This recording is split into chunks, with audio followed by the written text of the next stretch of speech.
ना किसी जाति से ईर्ष्या, ना किसी जाति से बुराई है। जो क्षत्रिय समाज को सम्मान देगा वो मरते दम तक मेरा भाई है। राजतंत्र था 1857 से लेकर के 1947 तक, तब एक भी घटना ना तो पूरे राजतंत्र में बलात्कार की हुई, ना ही कोई घटना ऐसी कोई छिड़कानी की हुई। मैं राघवेंद्र सिंह राजू, वरिष्ठ राष्ट्रीय महामंत्री अखिल भारतीय क्षत्रिय महासभा। अभी 6 अक्टूबर से हमारा विजयदशमी पर्व पखवाड़ा चल रहा था।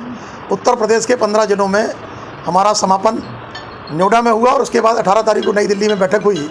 इसके बाद हम 21 और 22 तारीख में पश्चिमी उत्तर प्रदेश के मुरादाबाद मंडल और रामपुर ज़िले में हम मौजूद रहे।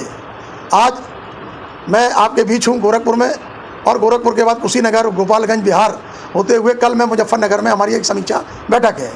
पूर्वांचल में समाज के सभी वर्गों में सामंजस्य स्थापित करते हुए अखिल भारतीय क्षत्रिय महासभा का जो अभियान चल रहा है, हमारे प्रदेश अध्यक्ष जी हैं इंजीनियर उग्रसेन सिंह जी, और हमारे जिला अध्यक्ष लालू सिंह जी, देवरिया के जिला अध्यक्ष भाई राजेश श्रीनेथ जी, मंडल अध्यक्ष आरपी सिंह जी, सभी लोग रात दिन लगे हुए हैं कि जातियों में उपभ्रंश फैलाकर समाज में उन्माद पैदा करने की जो राजनीतिक साजिशें हो रही हैं उससे समाज को सावधान करना है। समाज में हमसे लोग पूछते हैं कि भाई क्षत्रिय समाज की क्या उनको हक नहीं मिल पा रहा, क्या अधिकार नहीं मिल पा रहा, क्या नहीं है। क्षत्रियों ने कभी भी हमेशा सकारात्मक भाव से कभी भी नकारात्मक भाव नहीं रखा। अगर ये रखा होता तो आज़ादी से लेकर के आज तक, जब राजतंत्र था 1857 से लेकर के 1947 तक, तब एक भी घटना ना तो पूरे राजतंत्र में बलात्कार की हुई, ना ही कोई घटना ऐसी कोई किसी छिड़कानी की हुई, और ना ही कोई घटना महिलाओं के साथ या किसी के साथ ऐसी कोई घटना हुई। और 565 रियासतें देने वाला ये समाज, जिन शर्तों पर हमने अपनी रियासतें दी थी, हमने जिन शर्तों पर समाज की रियासतें दे करके अपनी 90 लाख हेक्टेयर जमीन आपको देश के अखंड भारत के निर्माण के लिए दे दी, और लाखों टन सोना हमने अपनी रियासतें देने के बाद आपके राष्ट्र निर्माण के स्व निर्माण के लिए दिया। अगर इस समाज की उपयोगिता ना होती, अगर आप नहीं मानते उपयोगिता थी, तो आपने एक सीलिंग एक्ट लगाया हम लोगों के साथ, तब भी कहीं ना कहीं भेदभाव हुआ। अगर आपको ये सब ठीक नहीं लगता तो मैं उन लोगों से, उन राजनीतिक लोगों से कहना चाहता हूँ कि कौन ऐसे लोग हैं कि जो इस जाति को बांटने में लगे हुए हैं। देखिए, ये सारी चीजें आपके सामने है। आज की जो राजनीति है वो अवसरवादिता की राजनीति है। कुर्सी पाने और चोला के रंग बदलने का ये दौर है। CISDS की रिपोर्ट कहती है कि भाई बेरोजगारी की बात होनी चाहिए, महंगाई की बात होनी चाहिए, भ्रष्टाचार की बात होनी चाहिए, नौजवानों के हक की बात होनी चाहिए, और देश का सबसे बड़ा जो भाग्य विधाता है वो अन्नदाता है। अन्नदाता लगातार अपनी मांगे कर रहे, क्यों नहीं भाई उनकी मांग आप पूरी कर रहे हैं? क्यों नहीं आप किसान आयोग का गठन कर रहे हैं? मैं उनका समर्थन करता हूं। क्यों? क्योंकि देश में जब हमारे 80% लोग कृषि प्रधान देश कहा जाता है, तो ये सब बातें कि भाई आप महापुरुषों के नाम पर जातिगत आप बात कर दोगे कि भाई ठीक है, आनंदपाल जो है वो तोमर थे, आप उनको जाट बना दोगे, पृथ्वीराज चौहान को आप गुजर बना दोगे, चौहान ठाकुर को, कहीं आप बिहार में आलाउदल को जो बनाफर छत्री थे आप उन्हें यादव बना दोगे। तो ये सब बना करके समाज को बांटने झाटने का काम मत करिए। वर्तमान में उत्तर प्रदेश में भी और बीजेपी की सरकार है, तो क्या लगता है यही लोग मिलकर इस तरह की साजिश? मैं ये कह रहा हूँ, आजादी से लेकर के आज तक एक इतिहास लौटा नामक पुस्तक वाराणसी से प्रकाशित होती है। उसमें स्पष्ट दिया गया है कि 6857 जातियों और उपजातियों में क्षत्रिय समाज को बांटा गया। एक समाज वर्ग विशेष के साथ हमेशा अन्याय होता रहे तो ये तो सब नहीं हो सकता। मैं तो पूरा भारतवर्ष में 3 पद यात्रा किया हूँ। इसी गोरखपुर की धरती में 2010 में जब हमारे स्वर्गीय अमर सिंह जी थे, संरक्षक थे, तब भी हमने कहा था कि ना किसी जाति से ईर्ष्या, ना किसी जाति से बुराई है। जो क्षत्रिय समाज को सम्मान देगा वो मरते दम तक मेरा भाई है। अगर आपको लगता कि क्षत्रिय समाज के लोग गलत हैं तो उनका जो भी आपने लिया है, जिन शर्तों पर भी रियासतें ली, जिन शर्तों पर भी जमीनें ली, आप वापस कर दीजिए।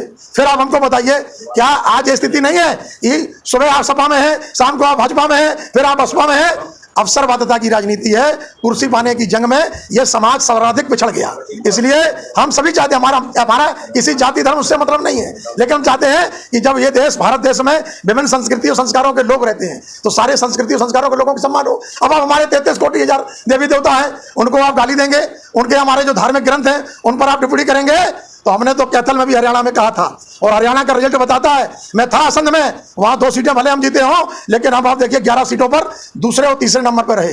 वही हमने जम्मू में जो रैली की थी, आप देख लीजिए, 20 समान सीटों में 12 पर राजपूत समाज का व्यक्ति जीत करके आया, और निर्दलीय भी जीते हम लोग। तो हम सिर्फ समाज के लोगों को सिर्फ यही बताना चाहते हैं कि अब बहुत हो गया, बहुत सारी चीजें हम देख रहे हैं। जिन लोगों को आज जो छोटे छोटे से दल, यही अखिल भारतीय क्षत्रिय महासभा के बैनर से 2010 में राष्ट्रीय परिवर्तन मोर्चा बना, संरक्षक तो हम लोग लोग थे, माननीय हरवंश सिंह जी के नेतृत्व में एक बड़ा ग्रुप बना और उसमें 2 पार्टी तो बीजेपी के साथ भी हैं।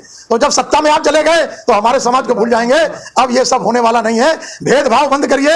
हमारे देवी देवताओं को अगर गाली देने की बात करोगे तो अगर छेड़ोगे तो छोड़ूंगा नहीं। तो ये हमने उपचुनाव होने वाले हैं, तो अखिल भारतीय जो क्षत्रिय महासभा है वो किसके साथ खड़ा होगा? बहुत स्पष्ट बात है कि जहां हमारा हक और अधिकार मिलेगा हमें, हम उनके साथ रहेंगे। यह निश्चित तौर पर है कि क्षत्रिय हमेशा हिंदुत्ववादी रहा है, सनातन धर्म हिंदुत्व को मानने वाला रहा है, लेकिन यह निश्चित तौर पर है कि अगर कोई अच्छा काम कर रहा है कि आप लोग बीजेपी के साथ, ये स्पष्ट है कि दोनों चीजें मैंने आपसे स्पष्ट कह दी। हमारी 1980 में विधानसभा में संख्या इमरजेंसी के बाद 139 विधायक थे।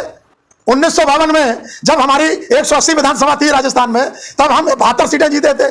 और जो आप जिनकी बात घुमा के कहना चाह रहे हैं, ये पीडीए क्या है? ये जातिवादी नहीं है। तो आप ये कहते हैं कि क्या है ये ग्रुप, ये पीडीए एडीए ये सब क्या है? आप हम पे कहते हो मैं जातिवादी हूं, कहीं नहीं। ये छात्र धर्म है, सनातन धर्म है। मर्यादा पुरुषोत्तम भगवान राम ने सभी वर्गों का सम्मान किया, शिवरी के जूठे पैर भी खाए। और 2012 में भी हमारे संरक्षक हमारे बीच नहीं है। 52 सीटें भी हमारे, ठीक, हमारी मांगे भी 2013 में अखिलेश जी ने पूरी की, लेकिन ये निश्चित तौर पर है कि अगर 52 टिकट दिए थे तो 45 सीटें राजपूत समाज जीत गया था, क्षत्रिय समाज के विधायक जीत गया। आदित्यनाथ है, उन पे भी लगातार कि वो भी भेदभाव। अरे भाई संत हैं योगी जी, लेकिन निश्चित तौर पर है गुंडे माफिया अपराधी वो किसी वर्ग और समाज के हों, समाज में अगर भय फैला रहे हैं, समाज में आप वो फैला रहे हैं। आज कोई नई चीज हो रही है, आप जो देखिए हमारी संपत्तियां इतनी हो गई, इतना सब हो गया। सेना की संपत्ति तो बढ़ नहीं रही है और एक समुदाय की संपत्ति आप देखिए कितनी बढ़ गई। जब उसका बिल आता तो आप विरोध करते हैं। भाई आप उसका बिल का विरोध क्यों कर रहे हैं? मैं खुद उसका भोगी हूं, क्योंकि सेल्फ ऑक्युपाइड प्रॉपर्टी 1937 में 1937 की मेरी थी और मैं जिस जनपद का रहने वाला हूं, पूरे देश की चर्चित घटना थी वो। लेकिन सेल्फ ऑक्युपाइड प्रॉपर्टी में जब सारे न्यायालय से हम जीत गए तो एक न्यायालय ऐसा बना दिया पिछली सरकारों ने कि साहब वहां जाओ कागज पे लिखो कि ये प्रेस क्लब हमारा हो गया। ये सब अन्याय की बातें नहीं होना चाहिए। देश में अगर भारत एक देश था, एक नाम है हिंदुस्तान, और इंडिया आपने मैकले के सम्मान में रख दिया, तो एक देश एक नाम होना चाहिए। एक देश में समानता के कानून की बात आप कागजों में क्यों रखते हैं?